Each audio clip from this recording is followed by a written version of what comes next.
नमस्कार, आपण पाहत आहे वन डे न्यूज आवाज सामान्य जनतेचा. Please subscribe.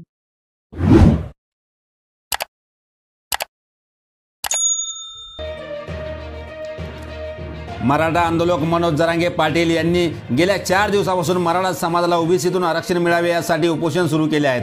अंतरावली सराटीतील हे त्यांचे 6वे उपोषण असून या उपोषणाला संपूर्ण मराठा समाजाचे समर्थन.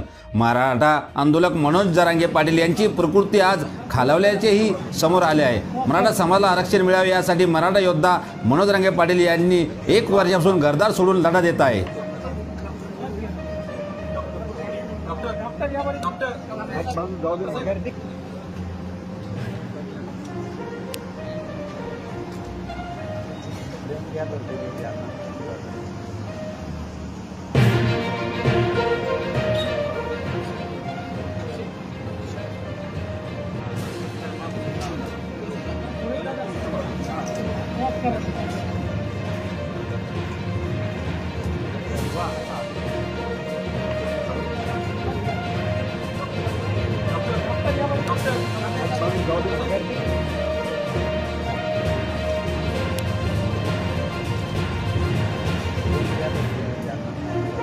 आपल्या परिसरातील ताज्या घडामोडी पाहण्यासाठी, अन्याय अत्याचाराला वाचा फोडण्यासाठी वन डे न्यूजला सबस्क्राईब करा व जास्तीत जास्त शेअर करा.